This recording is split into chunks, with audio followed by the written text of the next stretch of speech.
Mari pengerja GBI House of Praise dan GBI Widuri beserta jemaat Tuhan, kita memperkatakan arti Pentakosta ketiga. Pentakosta ketiga adalah pencurahan Roh Kudus yang dahsyat di zaman ini, melebihi yang terjadi di Azusa Street.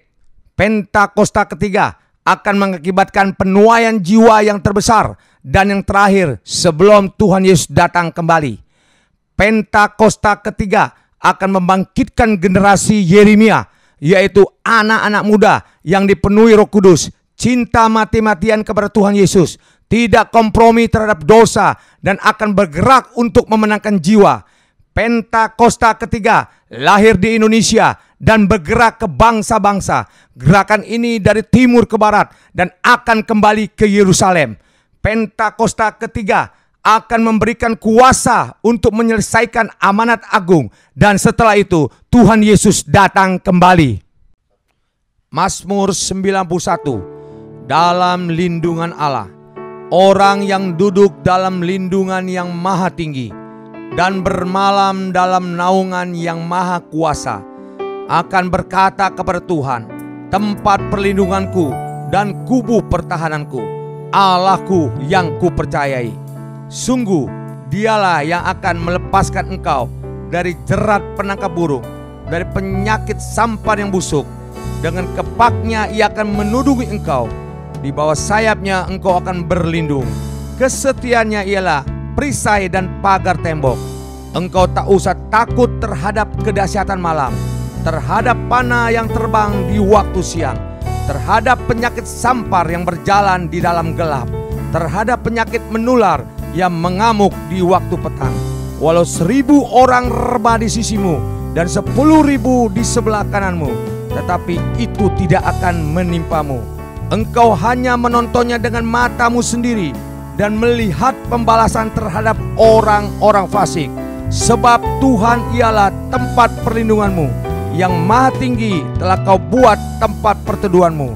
Malapetaka tidak akan menimpa kamu, dan tulah tidak akan mendekat kepada kemahmu.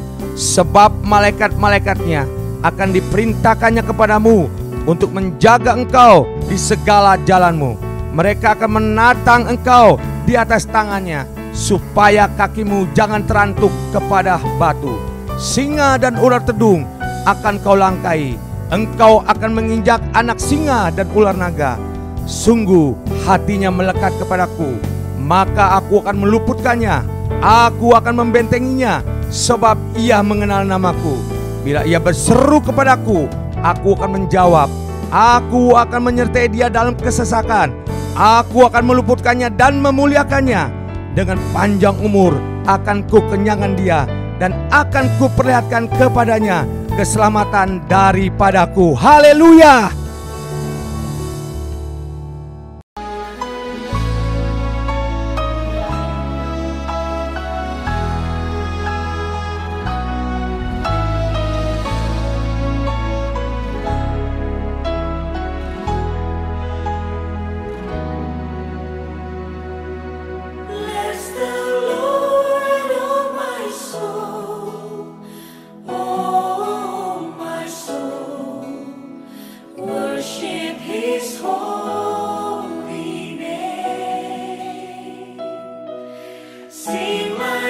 Shalom semuanya, selamat hari Minggu. Welcome to GBI House of Praise dan GBI Widuri. Waktunya untuk kita ibadah lagi nih. Yuk siapkan diri kita untuk memuji menyembah Tuhan dan mendengarkan firman-Nya yang akan dibawakan oleh Pastor Daniel. Selamat beribadah semuanya, God bless you. Shalom Bapak Ibu yang ada di rumah. Shalom buat GBI Widuri dan GBI House of Praise. Kita berjumpa lagi di ibadah kita pada hari ini. Tepuk tangan yang ingin memuliakan nama Tuhan. Kita percaya hadirat Tuhan melimpah bagi setiap kita. Baik kita yang ada di rumah, dimanapun kita berada, kita akan memuji dan memuliakan nama Tuhan. Sebelum kita menyembah Tuhan, mari kita bersama-sama bersatu di dalam doa. Bapa kami yang ada di surga, Bapa yang baik, Bapa yang luar biasa, kami bersyukur pada hari ini ya Tuhan buat penyertaan-Mu, kasih setia-Mu yang melimpah bagi setiap kami. Kami mau masuk dalam hadirat-Mu ya Bapa, biarlah Kuasa-Mu mengalir bagi setiap umat-umat-Mu Tuhan. Menjamah setiap kami ya Tuhan. Kami percaya hadirat-Mu Tuhan melimpah bagi setiap anak-anak-Mu. Terpujilah nama-Mu Tuhan. Di dalam nama Tuhan Yesus sama-sama kita yang percaya katakan amin. Tepuk tangan sekali lagi buat Allah kita yang luar biasa. Kita akan bangkit memuji dan memuliakan nama Tuhan. Amin. Haleluya. Biar nama Tuhan ditinggikan di tempat ini. Haleluya. Sama-sama angkat suaramu, katakan. Mari kita semua umat pilihan Allah, dengarlah panggilannya untuk menggenapi firman-Nya. Sekaranglah waktunya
sebab firman-Mu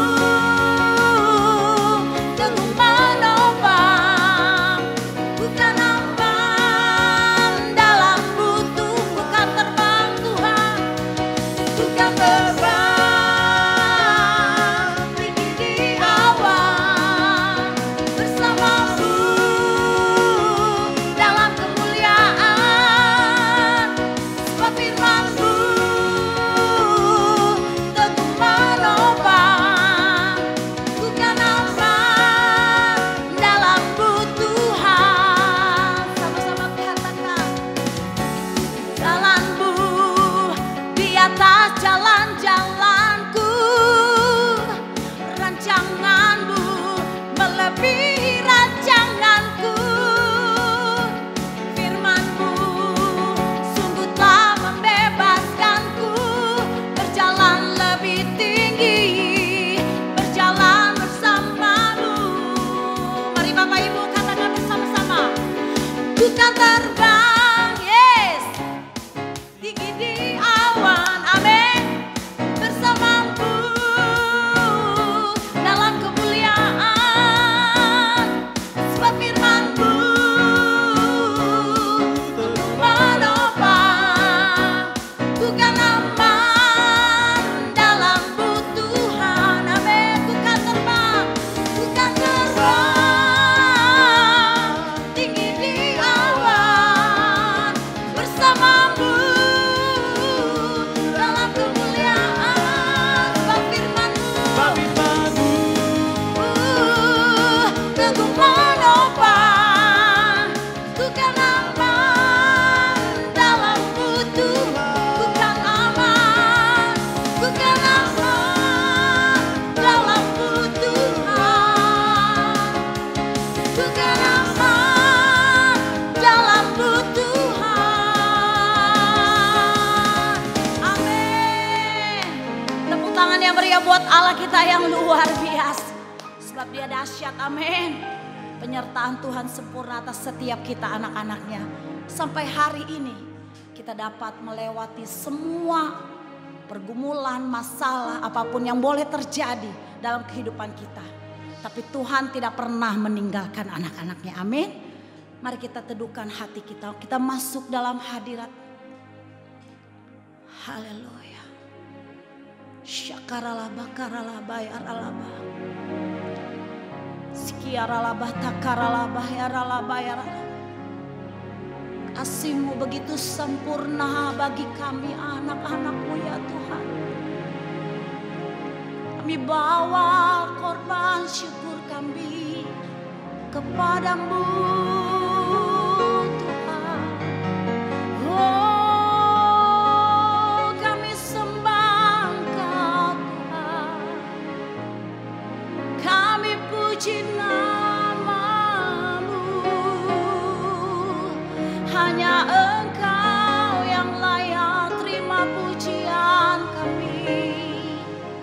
Sebab kasih-Mu sempurna bagi kami anak-anak-Mu. Oh, inaralaba syandaralaba yaralabase. Uralaba syandaralaba karalaba yaralaba yaralaba yaralaba yaralaba. Kami merindukan Engkau ya Tuhan.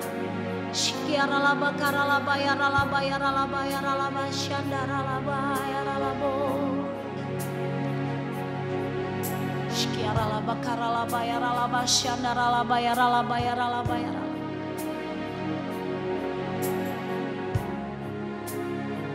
Shikiaralaba karalaba yaralaba yaralaba.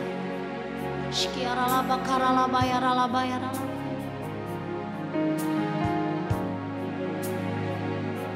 Ku mau memuji-Mu, ku selalu puji-Mu. Ku mau menyembah-Mu, ku selalu sembah-Mu. Kau yang layak terima semua pujian, kemuliaan hanya bagi Tuhan.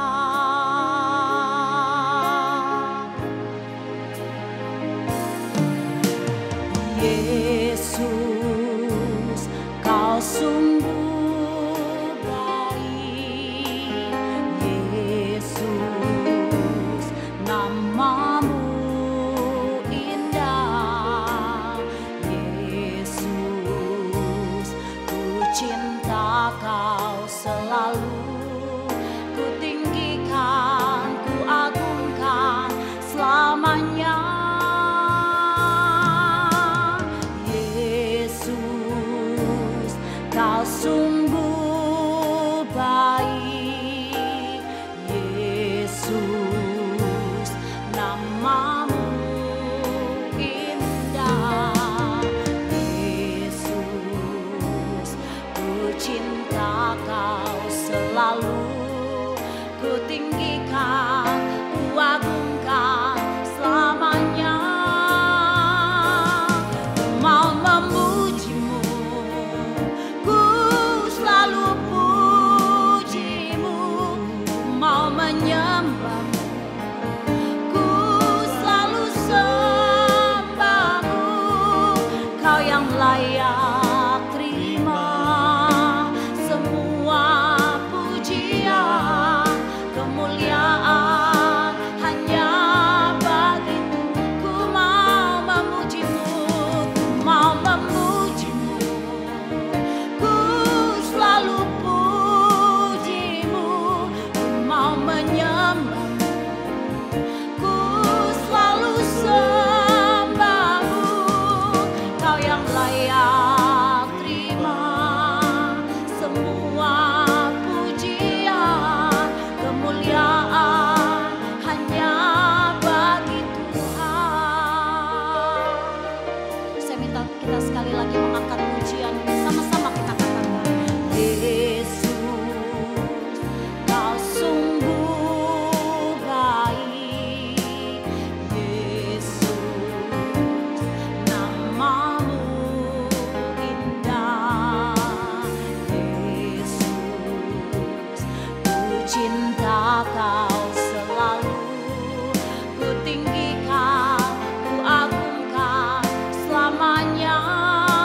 Yesus, kau sungguh baik. Yesus, kau sungguh baik. Yesus, namamu indah. Yesus, ku cinta kau selalu. Ku tinggikan, ku agungkan selamanya. Mari angkat kedua tanganmu, katakan, ku mau memujimu, ku selalu pujimu. Ku mau menyembahmu, ku selalu sembahmu. Kau yang layak terima semua pujian, kemuliaan hanya. Ku mau memujimu, ku mau memujimu.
kemuliaan hanya Mari bersama-sama katakan, mau memujimu, ku selalu pujimu, ku mau menyembahmu, ku selalu sembahmu, kau yang layak terima semua pujian, kemuliaan hanya bagimu, kau yang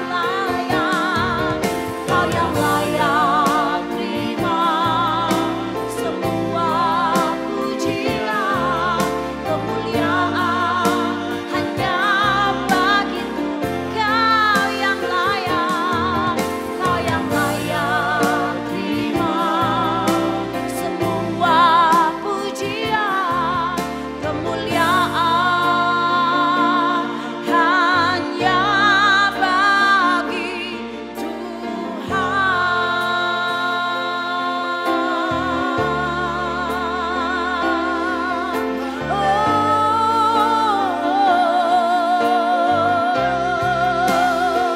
hanya Kau yang layak Tuhan, terima segala pujian.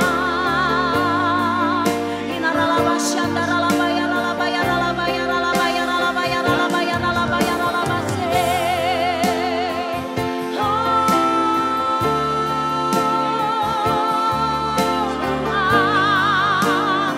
Sebab Kau yang layak terima pujian kami, Kau yang layak terima hormat kami, ya Tuhan, Allah yang layak ditinggikan, hanya Kau yang layak disembah, Tuhan Yesus. Hosana bagimu, yaralaba syandaralaba yaralaba yaralaba yaralaba yaralaba yaralaba yaralaba yaralaba yaralaba se. Oralaba syandaralaba yaralaba yaralaba yaralaba syandaralaba yaralaba yaralaba yaralaba yaralaba yaralaba yaralabo. Oralaba syandaralaba yaralaba se. Terpujilah namamu ya Tuhan. Iralaba syandaralaba yaralaba yaralaba yaralaba yaralaba yaralaba syandaralaba yaralaba yaralabo. Keagunganmu, kedahsyatanmu,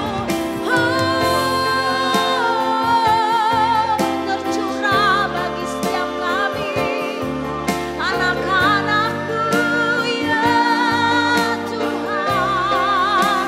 Iralaba syandaralaba yaralaba yaralaba yaralaba yaralaba yaralaba yaralaba yaralaba se. Oralaba syandaralaba yaralaba yaralaba yaralaba syandaralaba yaralaba yaralaba yaralabo. Iralaba syandaralaba yaralabo. Kami memuji namamu Tuhan, hanya Engkau yang layak terima pujian kami, Engkau segalanya bagi kami ya Tuhan. Syakaralaba yaralaba yaralaba yaralaba yaralaba yaralaba yaralaba yaralaba yaralaba se. Oralaba yaralaba yaralaba syandaralaba yaralaba yaralaba yaralaba yaralaba se. Dekaralaba yaralabo. Oh Yesusku, ku mau menyembahmu ya Tuhan, memuji namamu ya Tuhan, hanya Engkau yang layak terima pujian kami, Kau segalanya bagi kami ya Tuhan.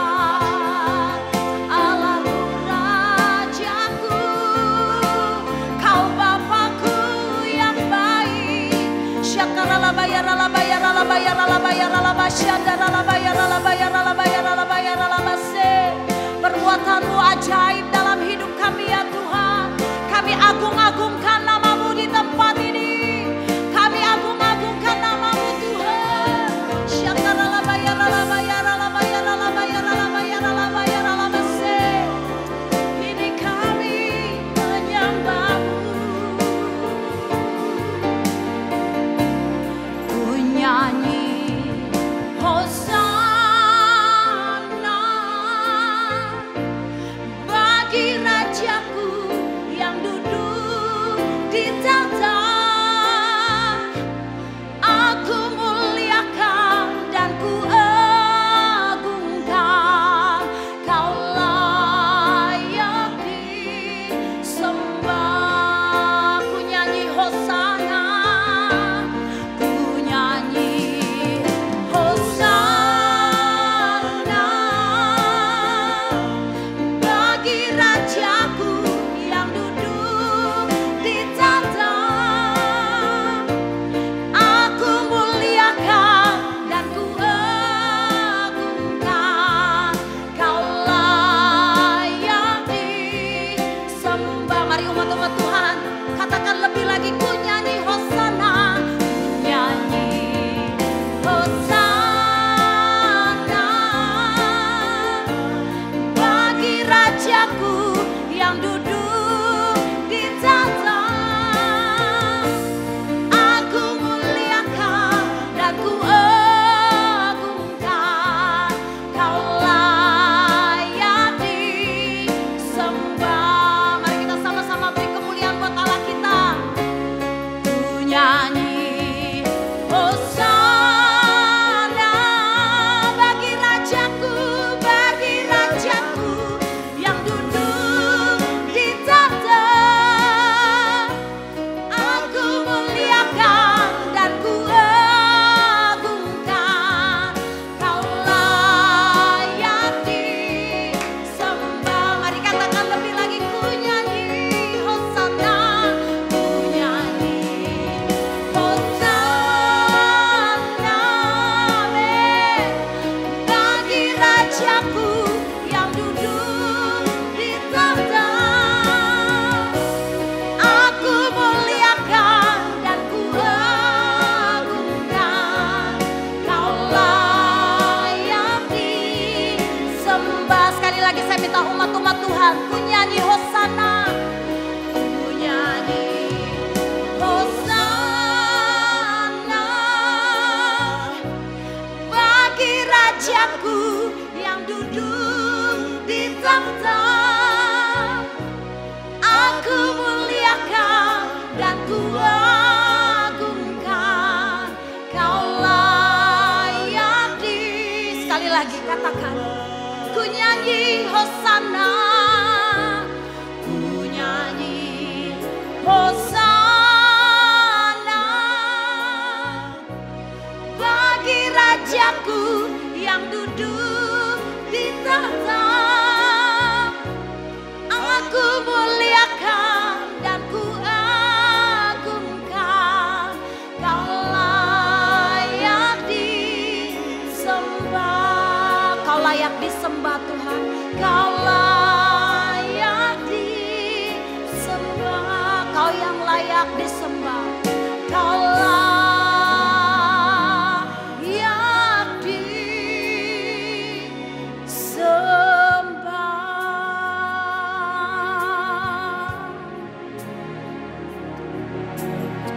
Terima kasih Tuhan buat hadirat-Mu Tuhan. Kami percaya Tuhan kuasa-Mu terus mengalir dalam kehidupan anak-anak-Mu. Terima kasih Bapa yang baik. Di dalam nama Yesus kami telah berdoa dan mengucap syukur. Amin. Shalom untuk jemaat di GBI Widuri dan GBI House of Praise. Senang sekali hari ini kita bisa bertemu kembali lewat ibadah online. Tanpa terasa waktu berjalan begitu cepat. Bukan cuma kita sudah memasuki tahun 2021, tapi kita juga sudah sampai di bulan April. Nah, seperti yang saudara tahu, di bulan April kita semua merayakan Paskah. Itu sebabnya hari ini saya mau ajak saudara merenungkan firman Tuhan bersama-sama tentang Paskah. Tapi lebih dari itu, saya juga mau ajak saudara untuk kembali mengalami pengalaman perjumpaan dengan salib Tuhan. Nah, sebelum kita mulai, saya mau ajak kita sama-sama satukan hati kita berdoa. Tuhan, terima kasih, kami bersyukur buat semua berkat Tuhan yang boleh kami alami, nikmati dalam hidup kami. Terima kasih juga Tuhan, kalau 2000 tahun yang lalu Kau telah mati di atas kayu salib untuk menebus hidup kami. Kami sadar Tuhan, hidup kami ini hancur, binasa kalau kami nggak kenal Tuhan. Hari ini kami ada sebagaimana kami ada, kami tahu semua karena kebaikan dan kemurahan Tuhan. Hari ini Tuhan, kami mohon Tuhan untuk berbicara ke dalam hidup kami. Nyatakan isi hati-Mu Tuhan buat kami. Tolong kami juga untuk kembali mengalami pengalaman perjumpaan dengan salib Tuhan, yang melaluinya hidup kami diubahkan. Nyatakan Tuhan isi hati-Mu, kami buka hati kami selebar-lebarnya. Di dalam nama Tuhan Yesus, kami sambut firman Tuhan. Yang percaya sama-sama katakan, amin. Amin. Hari ini, pesan yang saya mau sampaikan buat saudara, saya kasih judul begini. Divine Exchange at the Cross. Pertukaran ilahi yang terjadi di kayu salib. Nah, untuk memulai, saya mau mulai dengan ceritakan satu pengalaman singkat. Tahun ini masuk tahun ke-23 saya melayani Tuhan. Jadi sudah 23 tahun saya melayani Tuhan. Nggak terasa waktu berjalan begitu cepat. Tapi saya ngomong gini bukan untuk pamer. Dalam 23 tahun ini saya melayani Tuhan. Saya melayani di banyak tempat, banyak gereja, ketemu banyak orang. Dan saya lakukan pengamatan. Dan saya temukan sesuatu yang mengganggu hati saya. Ada apa, Pastor? Saya sebutnya begini. Saya temukan hari-hari ini, makin kesini makin parah. Saya temukan ada gambaran yang salah dengan kekristenan yang kita punya hari-hari ini. Saudara mungkin berpikir dan bertanya, seperti apa, Pastor, kekristenan yang salah itu? Well, saya sebutkan dua lah diantaranya. Ini dua yang paling mengganggu buat saya. Saya temukan yang pertama, kekristenan yang kita punya hari-hari ini, isinya itu nggak lebih dan nggak lain dari sekedar kumpulan orang yang berusaha mencari lebih banyak berkat-berkat Tuhan buat dirinya sendiri. Itu kekristenan kita. Jadi satu kumpulan orang yang sekedar fokusnya begini, gimana caranya ya supaya saya lebih diberkati? Gimana caranya ya supaya bisnis saya lebih maju? Gimana caranya ya supaya saya terima kesembuhan? Gimana caranya ya supaya saya dipulihkan? Gimana caranya ya supaya saya dapat mujizat? Gimana caranya ya supaya saya dapat jodoh? Dan seterusnya, dan seterusnya. Jadi sekedar kumpulan orang yang berusaha cari lebih banyak berkat-berkat Tuhan buat dirinya sendiri. Saudara mungkin berpikir dan bertanya, memang apa yang salah, Pastor, dengan itu? Well, saya tunjukkan yang salah itu apa. Saya kasih saudara ilustrasi. Saya tanya sama saudara, berapa banyak dari saudara yang mau atau yang suka punya teman yang begini, setiap kali orang ini datang sama saudara, tiap kali selalu karena ada sesuatu yang dia mau. Contoh, satu kali dia datang sama saudara, dia bilang ini, aduh bro, aduh Pak, tolong dong Pak, aduh saya udah nggak tahu lagi harus pergi kemana. Kenapa? Ini debt collector udah datang gedor-gedor pintu rumah saya berkali-kali nagih hutangnya. Aduh, katanya kalau saya nggak bayar hari ini juga rumah saya bakal diapa-apain. Tolongin saya dong Pak. Namanya teman kita, kasihan sama dia, kita nggak tega. Kita bilang udah tenang deh, saya bantuin. Kita bantuin dia hari itu, dia pergi. Beberapa waktu kemudian orang yang sama ini datang lagi. Dia bilang begini, Pak, kali ini tolong saya Pak, tolong saya, tenang. Ada apa lagi? Pak, saya butuh uang Pak. Istri saya ngancem bakal tinggalin saya kalau saya nggak kasih dia uang belanja Pak. Tolongin saya dong Pak. Namanya teman kita kasihan sama dia, kita nggak tega, kita bantu. Udah Pak, saya bantuin. Dia pergi hari itu. Beberapa waktu kemudian orang yang sama ini datang lagi dan dia bilang, Pak, tolong saya Pak, kali tolong. Tenang. Ada apa lagi? Dia bilang, Pak, saya udah nggak tahu lagi harus kemana Pak. Kontrakan rumah saya udah jatuh tempo Pak. Kalau saya nggak bayar, lanjutin, saya harus keluar dari rumah. Namanya teman kita nggak tega, kesian, kita bantu dia hari itu, dia pergi.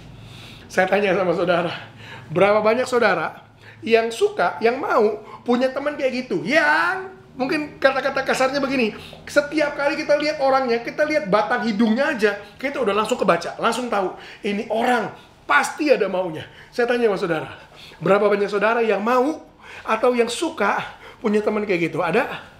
Kalau ada yang mau, ada yang suka, ada yang mau, nah, mungkin saya kenalin. Pendeta tuh kenal banyak yang kayak begitu. Kalau ada yang suka, saya kenalin. Ada yang mau? Saya yakin jawaban saudara saya bisa baca lewat layar kaca saudara. Pasti saudara nggak ada yang mau dan nggak ada yang suka punya teman kayak gitu. Benar? Benar, nggak mau kita punya temen yang tiap kali cuma datang sama kita selalu karena ada maunya. Kita aja nggak mau, kita aja nggak suka. Tapi menariknya, saya katakan, kenapa seringkali gambaran tadi itu gambaran dari hubungan yang kita punya dengan Tuhan. Yesus yang kita sebut teman kita, sahabat kita, berapa banyak dari kita yang selalu hanya bolak-balik datang sama Tuhan, tiap kali selalu hanya karena ada maunya. Saya suka bilang orang Kristen itu datang sama Tuhan, itu setiap kali kayak bawa daftar belanjaan. Dia datang sama Tuhan, Tuhan, ini yang saya mau, saya butuh ini, saya perlu ini, saya mau ini, minta ini, minta ini, minta ini. Tiap kali datang sama Tuhan selalu, Tuhan, minta ini, minta ini, minta ini. Oh ini udah Tuhan, makasih Tuhan. Tapi masih banyak lagi yang lain. Wah, kita bawa semua kemauan kita sama Tuhan. Tiap kali cuma cari lebih banyak lagi, lebih banyak lagi, lebih banyak lagi berkat Tuhan. Saudara dan saya aja nggak mau punya teman kayak gitu.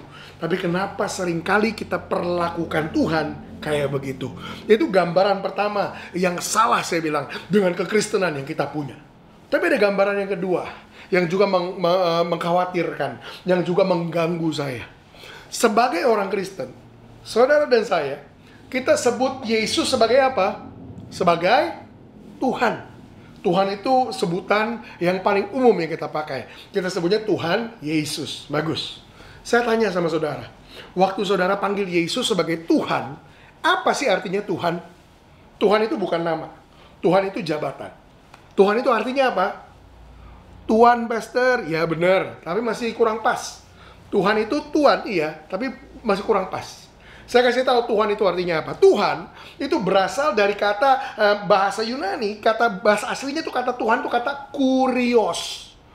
Kurios itu artinya bukan cuma Tuhan, tapi begini, the supreme master, Tuhan yang tertinggi. Atau kalau pakai bahasa sehari-hari zaman sekarang, kurios itu artinya Tuhan itu adalah bos besar. Bos besar maksudnya apa, pastor? Bos besar itu begini, saudara kerja di perusahaan punya bos, bosnya saudara punya bos, bos dari bosnya saudara punya bos lagi, punya bos lagi, punya bos lagi. Bos yang paling tinggi, yang paling puncak, itu namanya bos besar, ya itu bos besar. Waktu kita panggil Yesus sebagai Tuhan, kita lagi sebut dia sebagai bos besar. Saudara setuju ya? Yesus adalah bos besar kita. Bagus. Nah, pertanyaan saya, berapa banyak dari saudara yang berani? Ini kalau saudara masih kerja di kantor, saudara karyawan kerja di kantor, berapa banyak dari saudara yang berani? Nanti besok Senin atau kapan gitu saudara ke kantor, datang ke kantor saudara, saudara ketuk pintu atasan saudara. Nggak usah yang atasan yang jauh deh, atasan di atas saudara aja. Berapa banyak saudara yang berani ketok pintu manajer atau siapa di atas saudara, kemudian bilang, Pak saya mau ketemu. Sampai di ruangannya saudara bilang ini, Pak tolong gaji saya dinaikin. Pak tolong karyawan ini dipecat aja, saya nggak suka sama dia. Pak tolong, ini produk ini susah jualnya, nggak usah dijual lagi. Pak, tolong ruangan saya pindah ke situ. Pak, tolong lakukan ini. Pak, tolong lakukan ini. Saya tanya, ada saudara yang berani ngatur-ngatur atasan saudara kayak gitu? Berani? Saudara bayangkan aja, serem ya. Kalau ada yang berani lakukan itu, saya bayangkan, lakukan ini Pak, lakukan ini. Paling bosnya bilang ini, benar-benar. Kenapa? Mulai besok kamu nggak usah masuk lagi. Artinya apa? Dipecat. Gini, kita sama atasan kita di kantor aja, kita nggak berani ngatur-ngatur dia.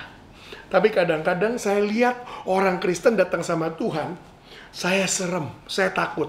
Kenapa? Karena orang Kristen datang sama Tuhan yang dipanggilnya bos besar, the supreme master, kurios. Kita berani datang sama Tuhan, bilang ini, Tuhan berkati aku, Tuhan berkati usahaku, Tuhan halau musuh dari hadapanku, Tuhan singkirkan seteruku, Tuhan jagai hidupku, lindungi aku depan belakang kiri kanan atas bawah, Tuhan aku butuh tempat parkir, Tuhan berkati istri anak-anak cucuku, anjing kucing dan anak cucunya, Tuhan lakukan ini, Tuhan lakukan itu. Saya kadang dengar orang Kristen doa, saya takut. Kenapa? Karena saya berpikir, dalam gambaran itu, siapa yang jadi Tuhan, siapa yang jadi hamba. Kenapa lebih banyak kita yang ngatur Tuhan, kasih tahu dia apa yang dia harus lakukan, daripada dia yang ngasih tahu kita apa yang kita harus kerjakan. Makanya saya bilang ada gambaran yang salah, yang keliru dari kekristenan yang kita punya hari-hari ini.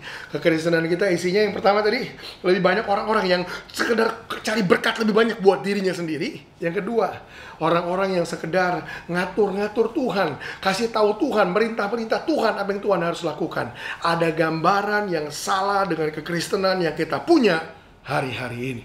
Dan saya harus bilang, dengan gambaran kekristenan yang kayak begitu, waduh, nggak ada harapan buat bangsa ini, nggak ada harapan buat kota kita, Nggak ada harapan buat orang-orang di sekitar kita bisa kenal Tuhan dan diselamatkan tanpa kekristenan yang benar, tanpa kekristenan yang sejati. Jadi apa yang harus terjadi, Pastor? Saya percaya kekristenan yang sejati harus kembali lahir. Kekristenan yang sejati harus kembali muncul di kota ini dan di bangsa ini. Amin, Pastor. Tapi gimana caranya kekristenan yang sejati itu bisa lahir? Saya kasih tahu gimana caranya. Saya percaya kekristenan yang sejati hanya bisa lahir, hanya bisa muncul lewat perjumpaan dengan salib Tuhan. Saudara mungkin mulai berpikir, kekristenan yang harus lewat salib Tuhan? Memangnya ada orang jadi Kristen tanpa berjumpa dengan salib Tuhan? Saya akan bilang, ada. Saya temukan justru banyak orang jadi Kristen atau ngaku Kristen tanpa pernah berjumpa dengan salib Tuhan. Kok bisa, Pastor? Saya kasih contoh. Kalau versi Injil yang saudara dengar bunyinya begini. Kalau kamu mau diberkati, percaya Yesus. Kalau kamu mau disembuhkan, percaya Yesus. Kalau kamu dipulihkan, percaya Yesus. Kalau kamu mau dapat mujizat, percaya Yesus. Saya kasih tahu. Banyak orang jadi mau percaya Yesus bukan karena Yesusnya, tapi karena mau diberkati, karena mau dipulihkan, karena mau dapat mujizat, karena mau disembuhkan. Ya udah. Kalau gitu saya mau percaya Yesus supaya saya diberkati, supaya saya dipulihkan, supaya saya disembuhkan, supaya saya dapat mujizat. Saya bilang dalam gambaran itu Yesus seringkali diperlakukan nggak lebih dan nggak lain. Kayak contoh gini, ada orang datang ke dukun, Pak Dukun, saya mau kaya. Dukunnya bilang, oh kalau mau kaya gampang. Kamu ambil ayam hitam, kamu sembelih. Nanti kamu kaya. Orang ini mikir, oh syaratnya kaya adalah sembelih ayam hitam. Ya udah deh, nggak apa-apa. Saya sembelih ayam hitam. Demi saya kaya. Saya bilang dalam gambaran tadi, Yesus seringkali diperlakukan nggak lebih kayak ayam hitam. Cuman dijadikan syarat demi diberkati, demi orang dipulihkan, demi orang dapat mujizat, demi orang disembuhkan.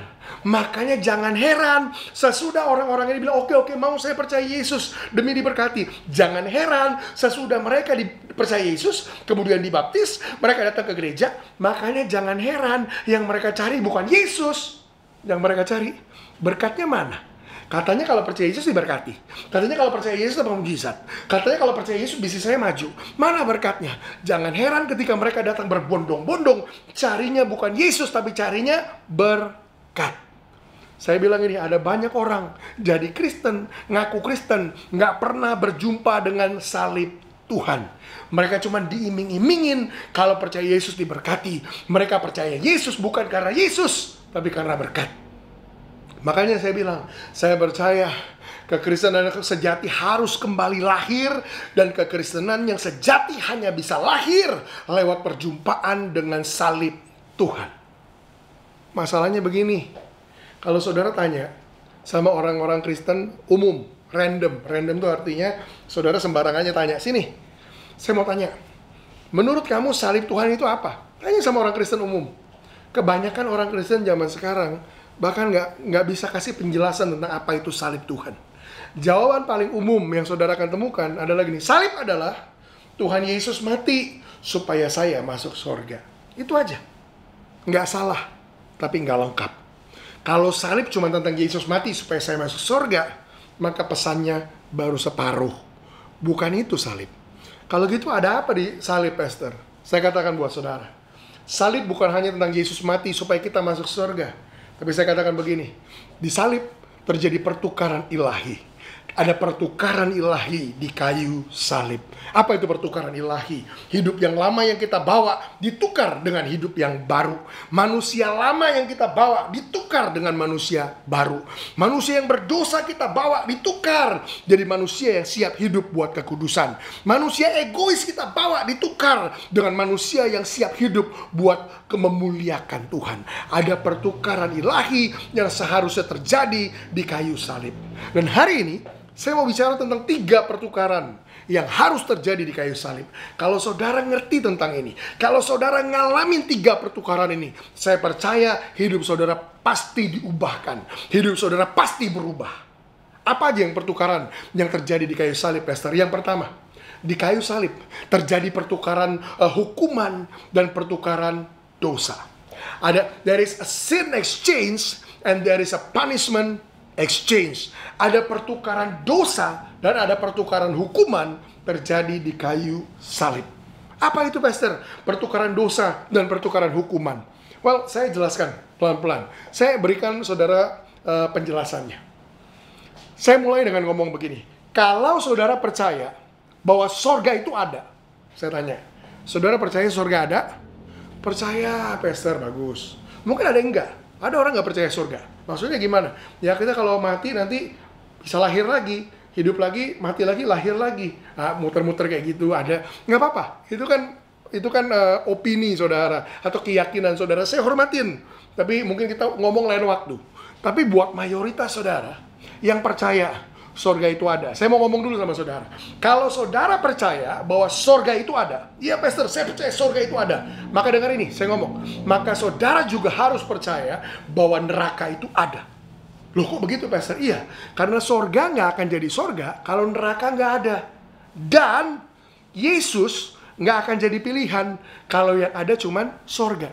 Kok gitu, Pastor? Iya. Karena kalau yang ada cuman sorga, mau percaya Yesus, gak percaya Yesus, semua otomatis masuk sorga. Tapi dengar ini, sorga ada karena neraka ada. Dan Yesus jadi pilihan, kenapa? Karena ujungnya beda. Yang satu sorga, yang satu neraka. Nah dengar ini, kalau saudara percaya sorga itu ada, maka saudara juga harus percaya bahwa neraka itu ada. Yang jadi masalah, kita banyak ngomong tentang sorga, tapi sedikit ngomong tentang neraka. Saya punya banyak teman-teman, hamba-hamba Tuhan, pendeta, saya tanya, kamu kenapa sih nggak mau korban neraka? Mereka bilang, waduh, kalau korban neraka, saya nggak diundang lagi. Saya bicara tentang neraka, orang nggak suka dengarnya. Saya nanti nggak diundang lagi, saya nggak boleh khotbah lagi. Jadi banyak orang nggak mau ngomong neraka, gara-gara nggak mau orang takut. Tapi hari ini, saya mau bicara tentang neraka. Kok gitu, Pastor? Nakut-nakutin? Enggak. Saya percaya begini. Orang harus ngerti tentang neraka. Supaya apa? Supaya mereka bisa menghargai sorga. Kalau orang nggak ngerti neraka apa, sorga itu disepelekan.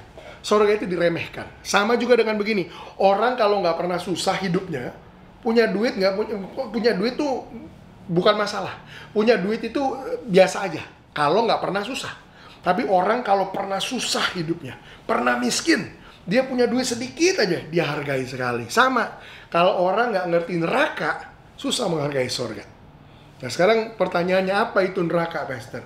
Saya mau kasih saudara definisi tentang neraka. Apa itu neraka? Neraka, saya nggak mau bicara tentang neraka dari sisi yang nakut-nakutin. Dibakar, digoreng, ditusuk-tusuk, dipincang. Saya mau kasih definisi lah. Apa itu neraka? Neraka adalah upah atau akibat atau konsekuensi dari setiap dosa yang pernah kita lakukan dalam hidup kita. Itu namanya adalah neraka. Kok neraka itu upah, Pastor? Akibat maksudnya gimana, Pastor? Oke, saya jelaskan. Kalau saudara pergi ke restoran hari ini, ya nanti habis dengar khotbah, jangan sekarang. Oke? Kalau saudara pergi ke restoran hari ini, saya bilang begini, di restoran tersebut saudara boleh pesan apa saja yang saudara mau pesan di restoran itu. Benar? Apa aja boleh, asal ada di menu. Jangan ke warteg, saya pesan pizza, nggak ada. Selama ada di menu, saudara boleh pesan apa saja yang ada di restoran itu. Benar ya? Saudara bilang, ini semua yang ada di menu, saya mau pesan semuanya. Boleh nggak? Boleh. Yang kedua, bukan cuma itu. Saudara juga boleh pesan berapa saja yang saudara mau pesan. Boleh? Semua yang ada di dapur, keluarin semua sampai habis. Saya pesan semuanya. Boleh atau enggak? Boleh. Boleh pesan apa saja, boleh pesan berapa saja. Benar ya? Oke.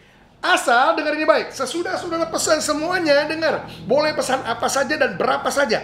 Asal jangan lupa sebelum pulang harus kedengeran. Harus bayar. Bagus. Kalau orang makan masih ingat bayar, bagus. Kadang-kadang makan orang udah makan banyak-banyak, pulangnya lupa bayar. Bohong lah, lupa. Saya pikir nggak mungkin lupa. Pura-pura lupa. Iya. Lupa. Pura-pura. Gitu kan. Tapi masih ingat bayar, bagus. Saya ngerti konsepnya. Mau pesan apa aja boleh. Mau pesan berapa aja boleh. Asal jangan lupa sebelum pulang harus bayar. Bagus. Ngerti konsepnya ya? Simple. Nah sekarang hubungannya sama kita apa, Pastor? Nih hubungannya, dengar baik. Saya ngomong serius. Tuhan memberikan kepada setiap kita yang namanya kehidupan. Hidup. Saya ngomong nih, saudara boleh lakukan apa saja yang saudara mau lakukan dengan hidup saudara. Boleh. Saudara juga boleh putuskan apa saja yang saudara mau putuskan. Saudara mau ngapain aja, silakan. Saudara mau nikahin siapa aja, monggo. Saudara mau nikahin berapa saja, silahkan. Saya ngomong nih, saudara boleh lakukan apa saja yang saudara mau lakukan dengan hidup saudara. Silahkan, asal, dengar. Asal, saya cuma mau ngingetin. Asal jangan lupa, di akhir hidup setiap kita, ada pertanggungjawaban yang akan diminta, yang akan dituntut dari setiap kita. Amin. Oh gitu, Pastor. Iya, kayak tadi makan. Mau pesan apa aja boleh.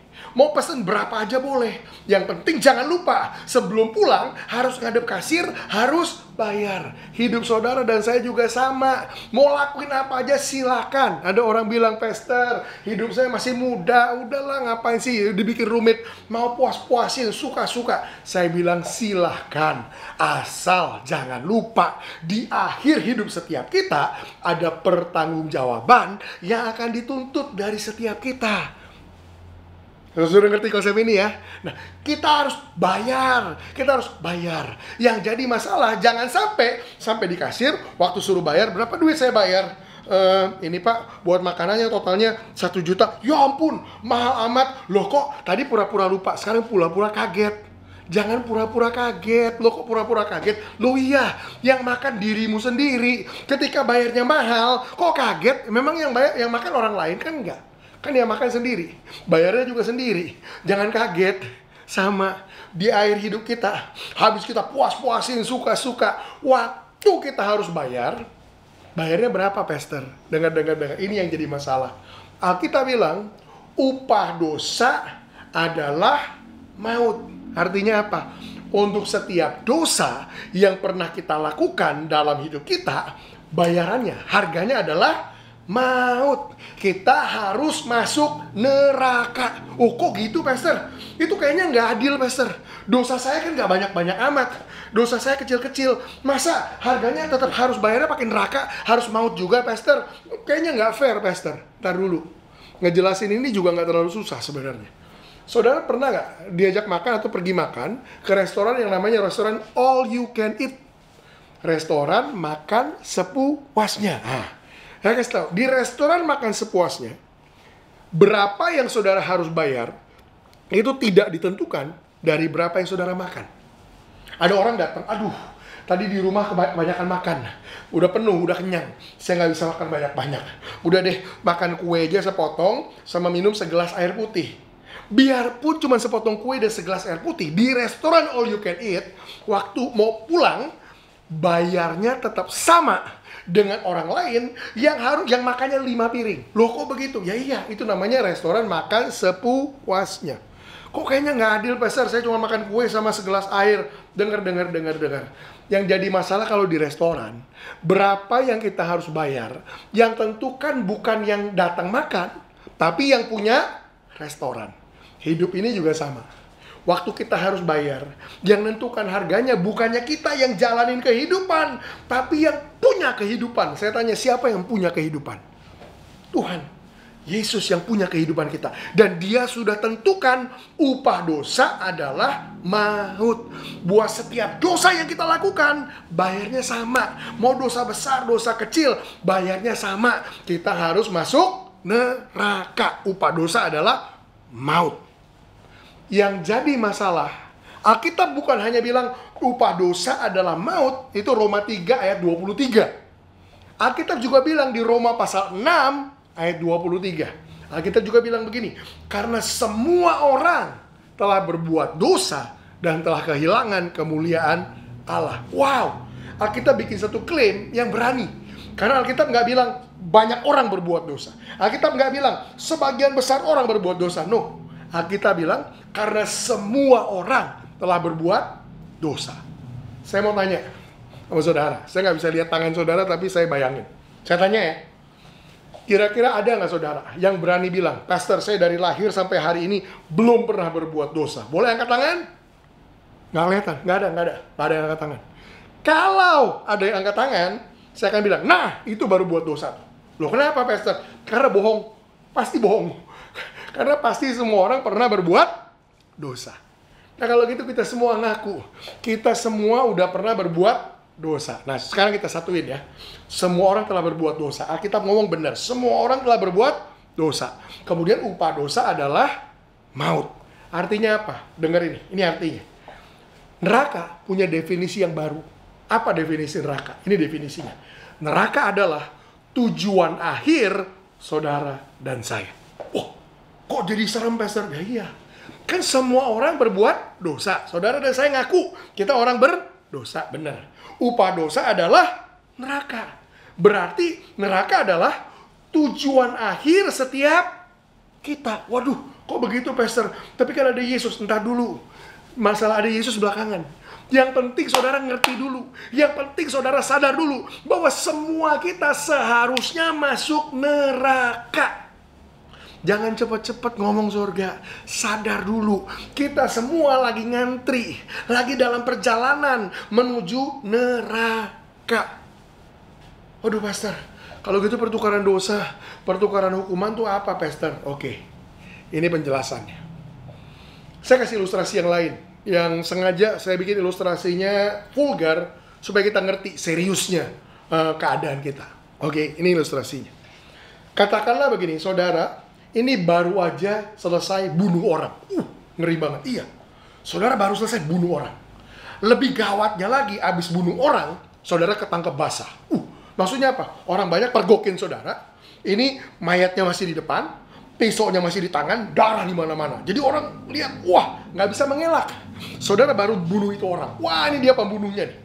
Berita baiknya adalah saudara nggak dihakimin sama massa. Mereka tangkap saudara, bawa ke kantor polisi.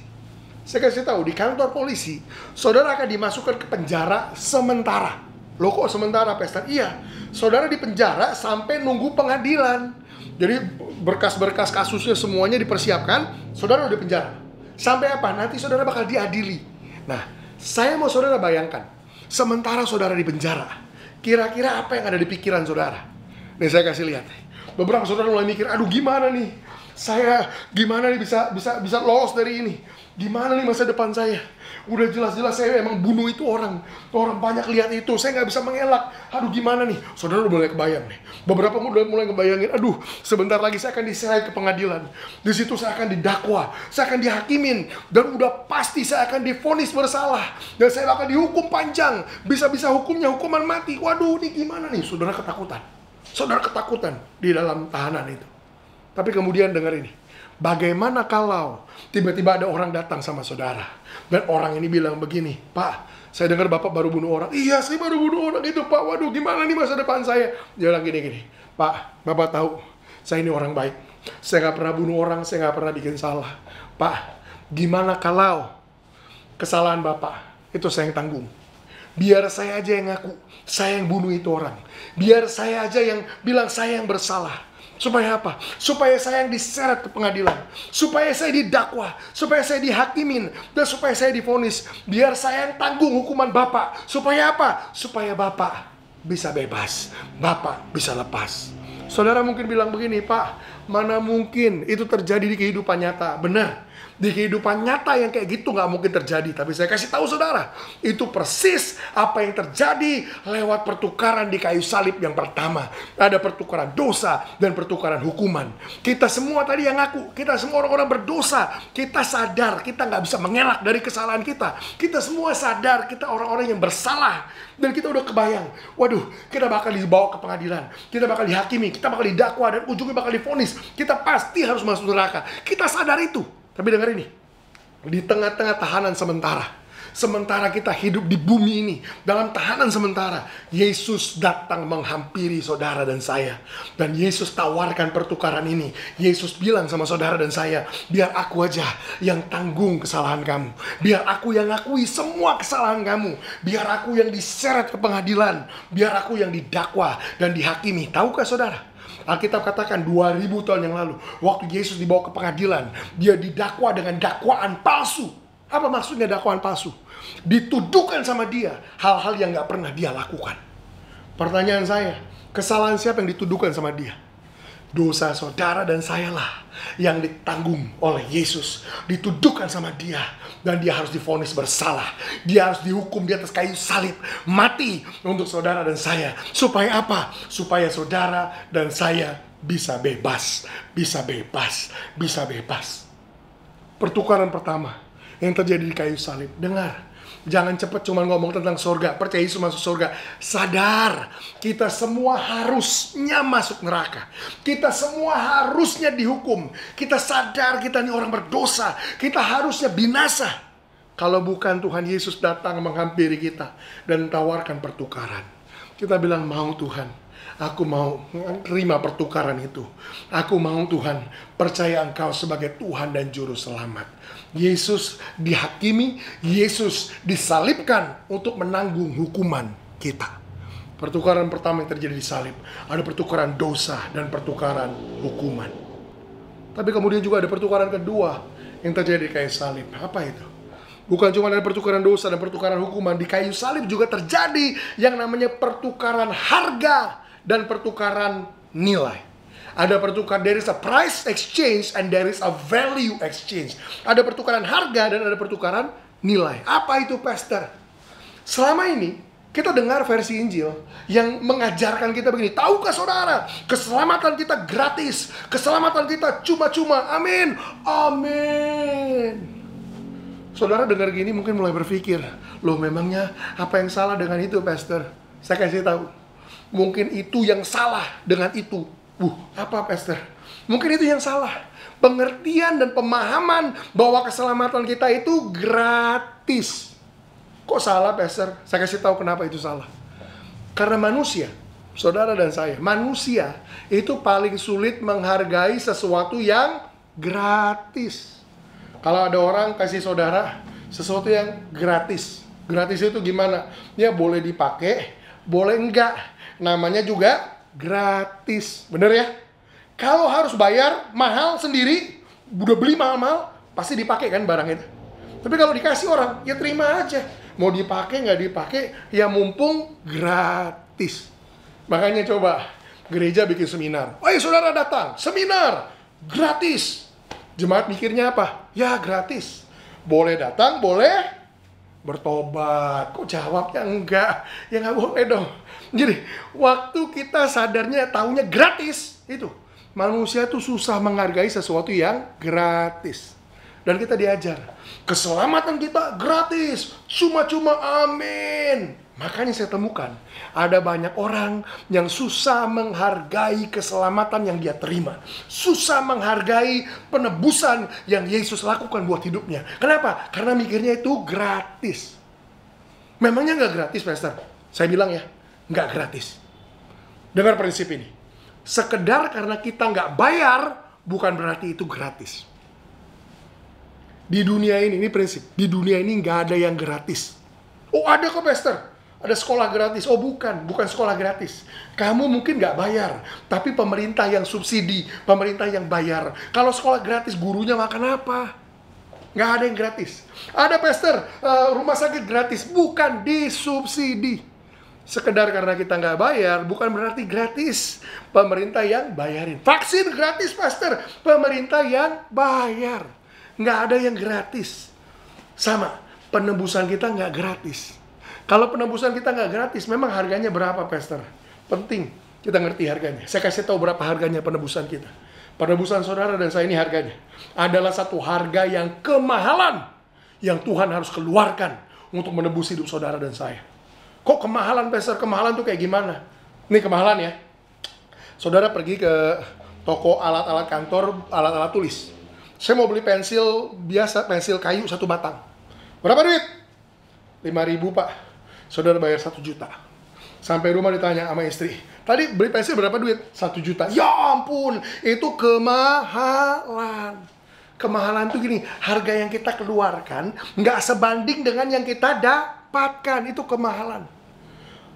Harganya penebusan saudara dan saya kasih tahu, harganya itu kemahalan. Maksudnya kemahalan itu apa? Bapa di sorga harus tukarkan sesuatu yang jauh lebih tinggi nilainya untuk tebus saudara dan saya. Apa yang dia harus tukarkan? Bapa di sorga harus tukar saudara dan saya dengan Yesus. Yesus harus mati untuk menebus saudara dan saya. Saya mau kasih ilustrasi untuk gambarkan ini. Ini harga yang kemahalan. Katakanlah saudara ini supir bajai yang kebetulan punya bajai sendiri. Jadi saudara lagi narik bajai saudara, ini bajai punya saudara sendiri. Lagi narik bajai saudara enak-enak, hari itu saudara lagi meleng, ngantuk, kurang tidur, meleng. Ada mobil mewah melintas, nggak sempat ngerem, saudara tabrak itu mobil. Dar! Waduh, mobilnya ringsek, bajai saudara juga ringsek. Wah, yang punya mobil keluar ngamuk-ngamuk. Dasar kamu, wah, kebun binatang keluar semua. Maki-maki, udah maki-maki panjang lebar, ujung-ujungnya dibilang, pokoknya saya nggak mau tahu. Kamu harus ganti. Kamu harus bayar. Kalau nggak bayar, saya bawa kantor polisi. Waduh, gemeter. Namanya juga supir bajai. Pasti nggak punya duit buat ganti mobil orang. Wah, dia mikir nih gimana caranya nih. Ya udah deh, pinjam duit. Namanya juga supir bajai. Teman-temannya juga supir bajai. Pinjam duit dong, pinjam duit. Ada yang pinjam ini, gua kasih goceng. Ya ampun, goceng buat apaan? Beli tahu dadakan aja nggak cukup goceng. Aduh, gimana nih? Wah, nggak cukup. Akhirnya dia putar otak, dia mikir, wah pinjam sana sini nggak ada yang bisa. Ya udah deh gini deh. Ya udah kalau perlu bajai saya jual deh. Yang penting saya gade ini bajai saya, yang penting saya bisa bayar itu mobil daripada saya masuk penjara. Akhirnya tawarin orang, ayo siapa yang mau beli bajai saya? Siapa yang mau beli bajai saya? Saya harus ganti itu mobil. Ada orang datang, Pak, mau jual bajai? Iya Pak, tolongin saya Pak, jual bajai saya Pak. Orang itu lihat, mana bajainya ini? Ya ampun Pak, itu mah bukan bajai, namanya besi tua Pak, ringsek. Tadi kan inget ya, bajainya nabrak, dar. Itu mah besi tua Pak, paling saya bisa bayarin besinya doang Pak, 500.000. Ya ampun, 500.000 nggak cukup buat bayar itu mobil mewah. Aduh nih gimana nih, sorry Pak, nggak cukup Pak. Udah saking pusing, stres, setengah mati. Tahu-tahu ada orang lain datang, Pak, Bapak mau jual bajai? Iya Pak. Orang ini bilang gini, Pak, kebetulan saya nggak punya bajai, saya juga nggak ada uang Pak. Tapi, dia bilang gini, tapi saya punya ini Pak. Dia masukin tangannya di kantong, dia keluarin kunci mobil Mercy. Dia bilang, Pak, saya baru beli mobil Mercy ini seminggu yang lalu, Mercy baru. Gimana kalau Mercy saya tuker sama bajainya Bapak? Bajai ringsek ditukar sama Mercy. Apa itu? Satu pertukaran yang kemahalan. Saudara bilang, saya tanya, kalau saudara yang jadi supir bajai itu, perasaannya gimana? Senang? Oh, bukan cuma senang, jungkir balik. Kenapa? Mana mungkin bajai udah ringsek ditukar sama Mercy. Saya bilang persis, nggak masuk akal. Tapi itu persis yang terjadi antara saudara dengan Tuhan. Antara saudara dan saya dengan Tuhan. Maksudnya apa Pastor? Hidup kita, maaf ya saya ngomong ya, hidup kita yang nilainya, maaf, nggak lebih dari bajai ringsek. Udah bajai ringsek.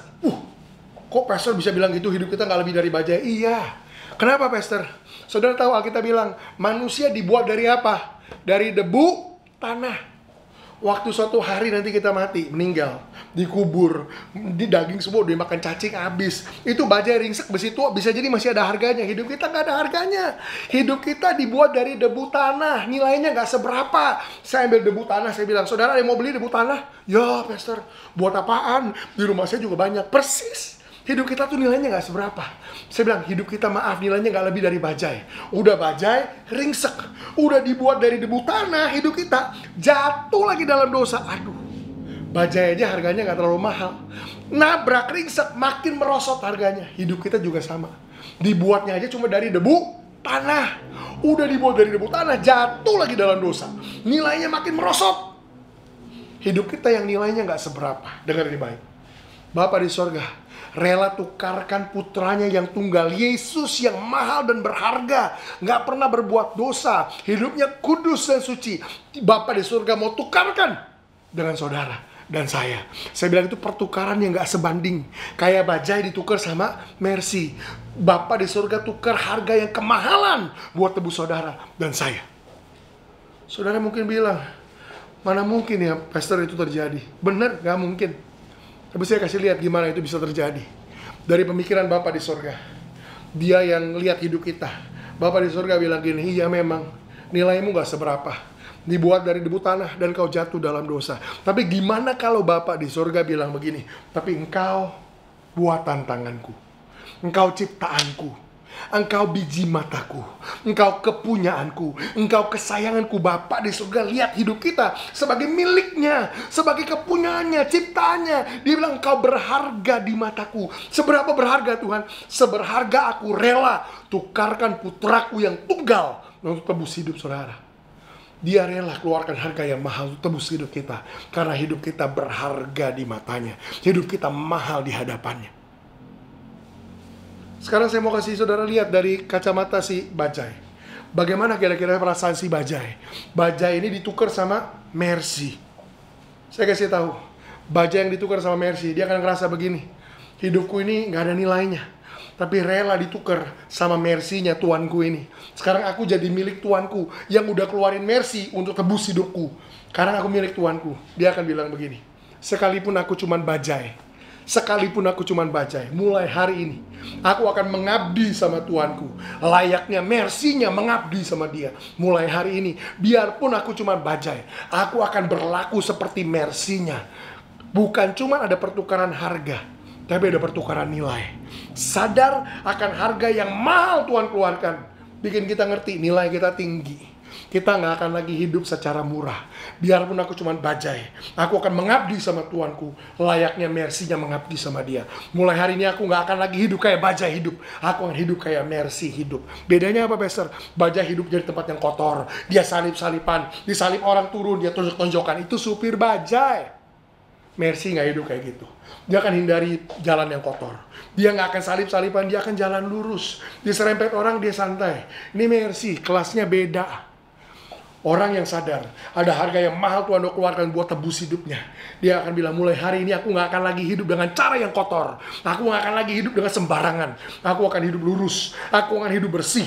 Aku akan hidup berintegritas, sepadan dengan harga yang Tuhan udah keluarkan buat tebus hidupku. Nilaiku tinggi sekarang. Orang yang sadar ada pertukaran harga dan pertukaran nilai. Dia gak akan lagi hidupi hidupnya secara murahan. Saudara gak akan lagi hidup bergelimang dengan dosa, main-main yang aneh-aneh, yang gak benar. Kenapa? Harganya mahal untuk tebus hidup saudara. Saudara akan jaga hidup saudara, hidup kudus dan benar bagi Tuhan. Pertukaran ketiga, yang terakhir, yang terjadi di kayu salib.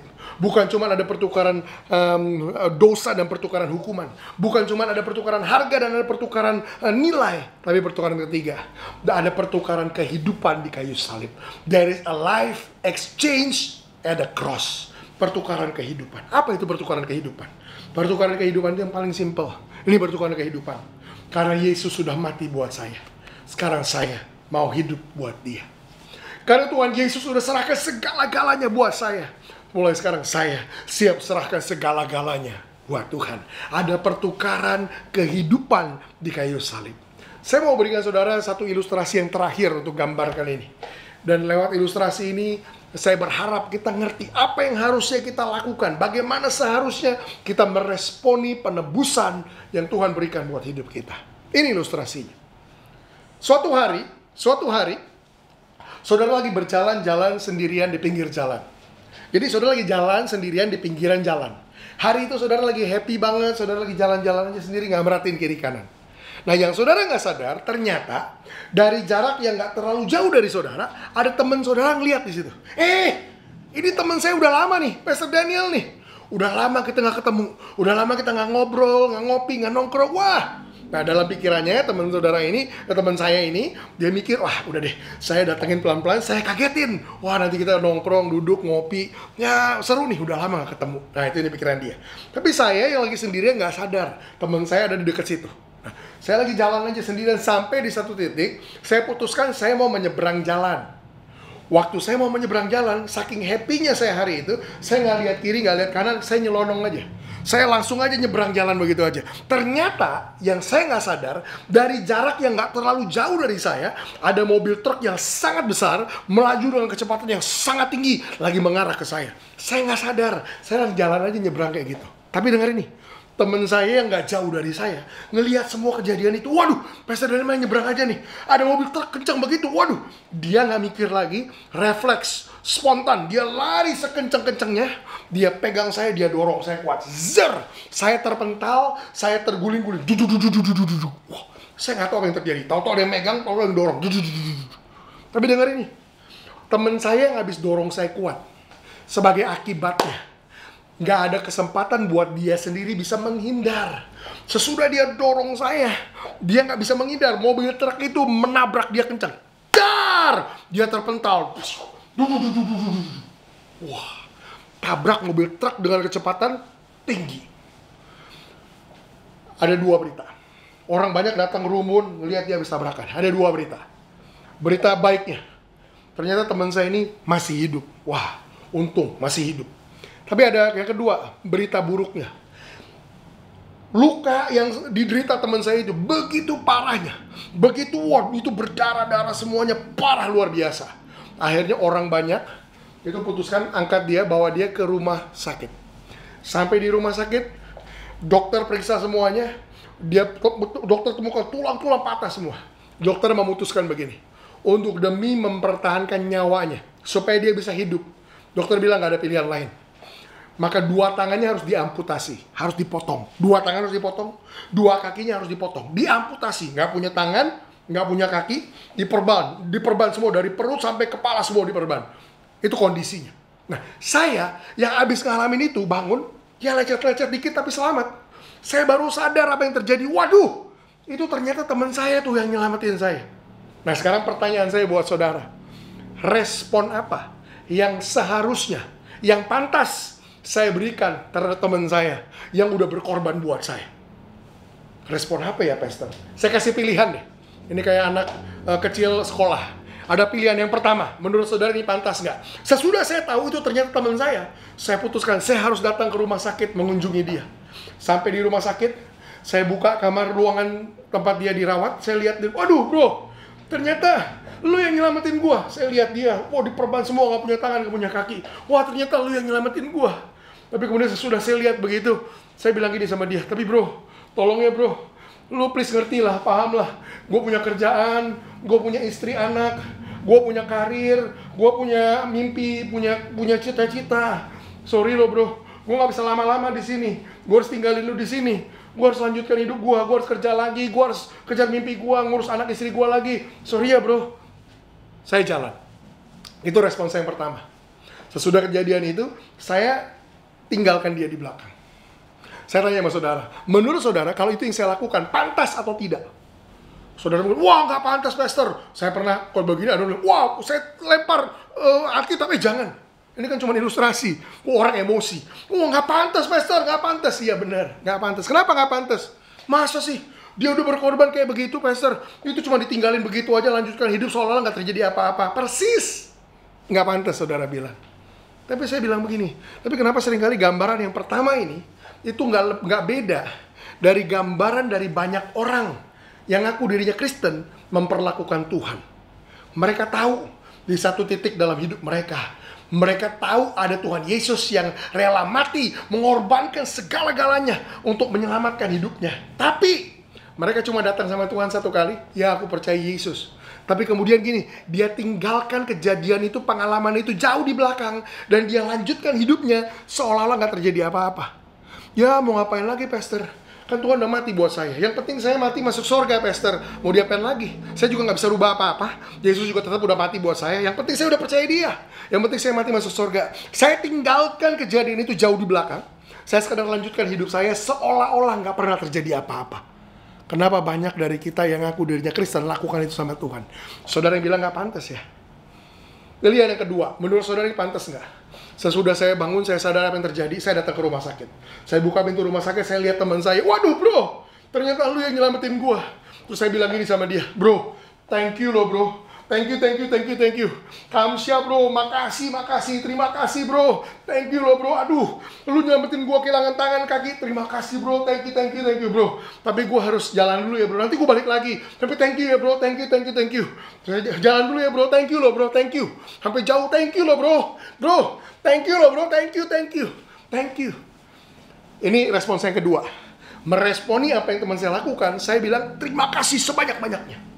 Saya tanya sama saudara, menurut saudara itu cukup nggak? Pantas nggak? Nggak cukup, Pastor. Loh, kenapa nggak cukup? Saya kan udah thank you sama dia. Ya nggak cukup lah, Pastor. Masa cuma thank you doang? Bener. Bahkan ada yang bilang begini, Pastor, thank you doang buat apaan? Bahkan thank you-nya nggak bisa diambil buat bayar rumah sakit aja nggak laku, suster. Saya bayar biaya saya pakai thank you-nya dia tadi, nggak laku. Bener, persis yang saudara ngomong. Tapi kenapa seringkali yang kedua ini juga yang kita lakukan sama Tuhan? Meresponi pengorbanan Tuhan. Kita cuma datang bolak-balik sama Tuhan bilang, terima kasih Tuhan, terima kasih Tuhan. Bahkan kita bungkus pakai kata-kata manis kita yang bilang begini, oh Tuhan, tidak ada yang lain dan tidak ada yang lebih tinggi yang kami bisa berikan kepada Tuhan selain ucapan syukur kami. Kedengarannya bagus ya. Tapi saudara aja ngomong barusan, nggak cukup dong thank you doang. Persis, nggak cukup thank you doang. Jangan bilang sama saya, nggak ada yang lain dan nggak ada yang lebih tinggi yang kami bisa berikan sama Tuhan selain ucapan syukur. Ada yang lain dan ada yang lebih tinggi daripada cuma thank you doang. Apa Pastor? Yang ketiga, menurut saudara pantas nggak kalau saya lakukan ini? Sesudah saya tahu apa yang terjadi, saya datang ke rumah sakit. Saya masuk ke ruangannya. Saya lihat, aduh bro, ternyata lu yang berkorban buat gua. Dengar. Saat saya lihat, dia nggak punya tangan, nggak punya kaki. Saudara tahu apa yang seharusnya saya lihat pertama kali? Saya lihat gini, itu saya yang harusnya ngalamin semua itu. Kalau bukan dia yang gantikan saya, itu saya yang harusnya nggak punya tangan, itu saya yang harusnya nggak punya kaki. Dengar. Lain kali saudara datang sama Tuhan, kemudian di atas kayu salib, belajar lihat ini. Itu saya yang harusnya mati di kayu salib. Itu saya yang harusnya masuk neraka. Itu saya yang harusnya dihukum kekal. Itu saya yang harusnya ngalamin semua itu. Kalau bukan Tuhan yang gantikan posisi saya, itu saya yang harusnya kehilangan tangan, itu saya yang harusnya kehilangan kaki. Dengar. Kalau saudara bisa lihat itu, kesadaran bahwa teman saudara berkorban buat saudara akan membuat saudara bukan menjauh dari dia, justru mendekat sama dia. Kesadaran akan pengorbanan Tuhan buat hidup kita akan bikin kita bukan menjauh dari Tuhan, justru kita akan mendekat sama Tuhan. Karena Tuhan udah berkorban buat saya justru mendekati dia dan bilang gini sama dia, coba ini pantas nggak? Saya bilang gini, bro, gini deh, kamu udah kehilangan 2 tangan kamu buat saya.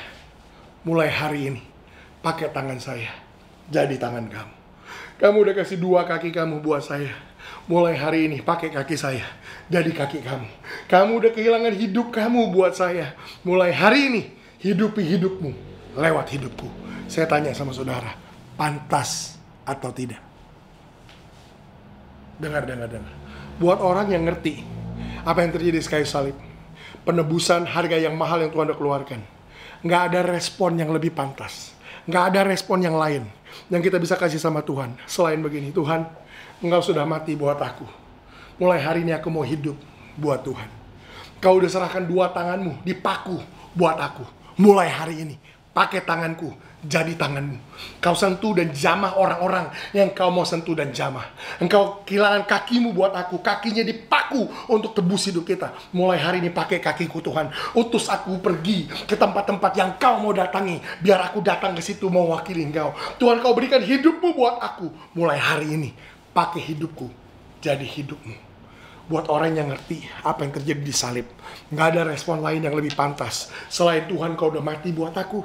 Aku mau hidup buat Tuhan. 3 pertukaran di kayu salib. Ada pertukaran dosa dan hukuman. Ada pertukaran harga dan pertukaran nilai. Yang bikin hidup kita nggak jadi murahan lagi, tapi kita akan hidupi dengan tinggi, berkelas, hidup dengan integritas. Tapi kemudian yang ketiga, ada pertukaran kehidupan di salib. Tuhan udah mati buat saya. Mulai sekarang saya mau hidup buat Tuhan. Di bulan kita merayakan Paskah, saya mau ajak saudara untuk kita kembali mendedikasikan hidup kita sama Tuhan. Mari kita berdoa. Tuhan, terima kasih. Engkau mati di atas kayu salib untuk menebus hidupku. Hari ini kami ngerti benar-benar Tuhan. Ternyata ada 3 pertukaran di kayu salib. Aku yang harusnya binasa dan masuk neraka. Aku yang harusnya menanggung maut. Tuhan Yesus, Engkau tanggung dosa dan hukumanku. Engkau mati, dihukum demi aku. Terima kasih Tuhan.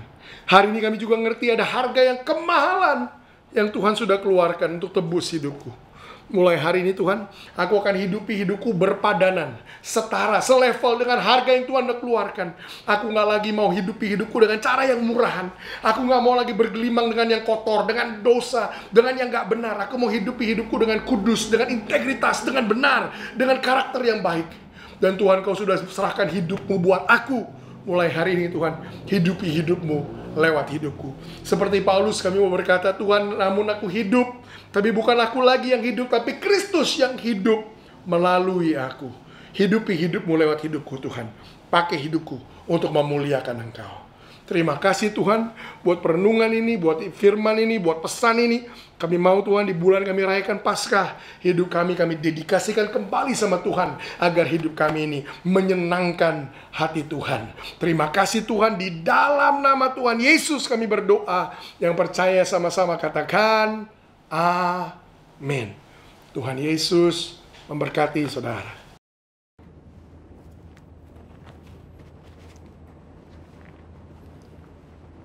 Shalom semua. Kegerakan Pentakosta adalah kegerakan yang unik. Mengapa unik? Pernahkah saudara terbayang satu gerakan rohani yang dalam tempo 1 abad telah menyebar sampai ke 27% kekristenan yang ada? Kegerakan yang bergerak cepat ini memiliki pilar-pilar teologi yang perlu kita pahami.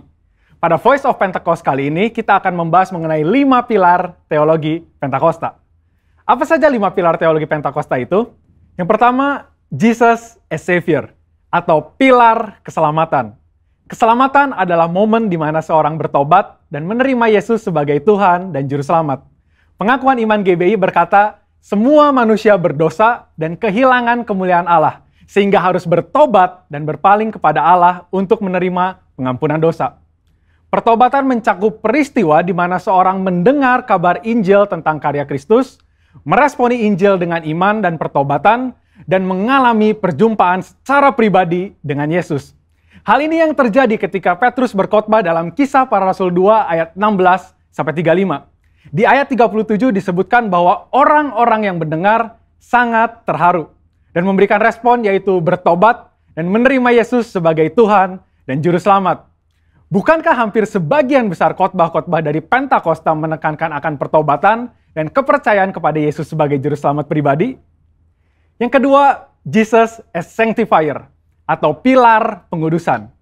Ketika seorang diselamatkan, dia memasuki proses yang bernama pengudusan. Pengakuan iman GBI berkata penyucian hidup adalah buah kelahiran baru karena percaya dalam darah Yesus, dikerjakan oleh kuasa firman Allah dan Roh Kudus. Karena itu kesucian itu azas dan prinsip hidup umat Kristen. Insan Pentakosta percaya bahwa anugerah keselamatan harus diresponi dengan benar dalam takut akan Allah. Filipi 2 ayat 12-13 berkata, kerjakan keselamatanmu dengan takut dan gentar. Karena Allah lah yang mengerjakan di dalam kamu, baik kemauan maupun pekerjaan menurut kerelaannya. Di sini terlihat tanggung jawab orang percaya untuk mengerjakan keselamatannya, atau menguduskan kehidupannya dalam takut akan Allah. Proses pengudusan ini akan kita jalani selama kita hidup, dengan tujuan agar kita menjadi segambar dan serupa dengan Kristus. Pengudusan pun berbicara kita meninggalkan kehidupan lama kita, ataupun kebiasaan lama kita yang tergolong dosa, dan menjadi pribadi yang baru di dalam Kristus. Tidak lagi hidup di dalam dosa. Yang ketiga, Jesus as Spirit Baptizer, atau pilar baptisan Roh Kudus. Ini adalah bagian penting dan merupakan pilar sentral yang mengikat keseluruhan 5 pilar yang ada.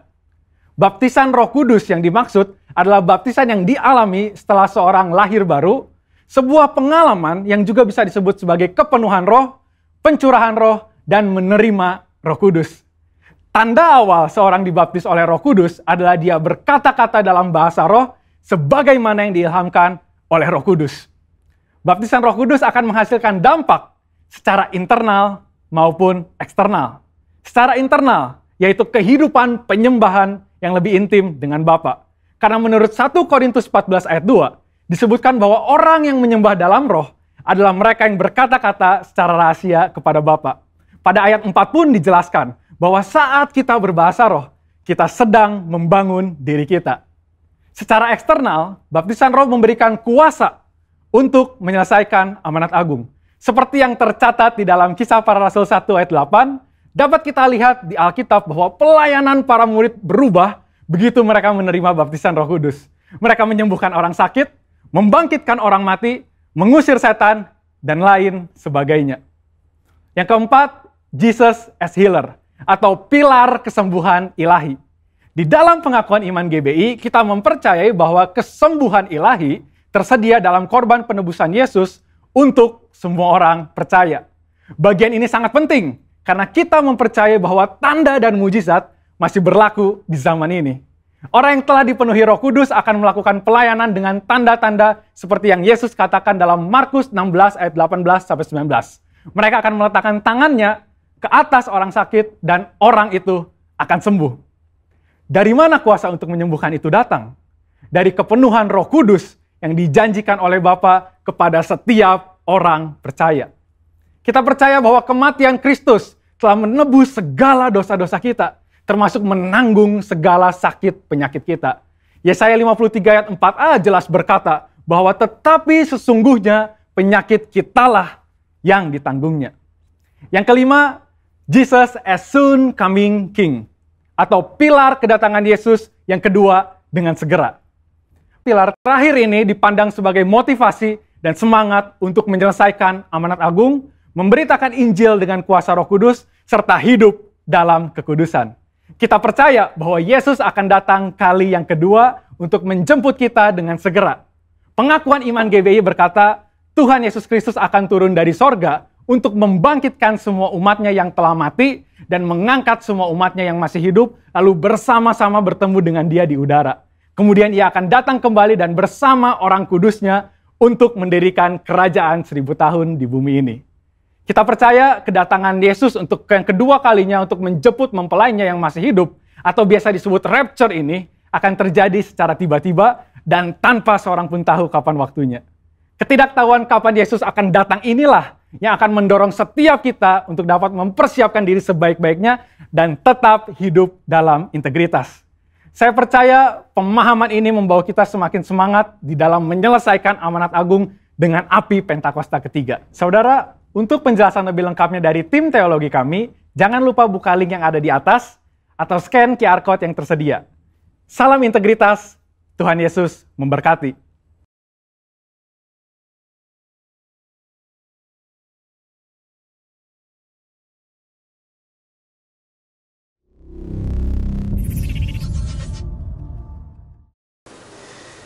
Mari Bapak Ibu Saudara, kita angkat kedua tangan kita untuk menerima berkat.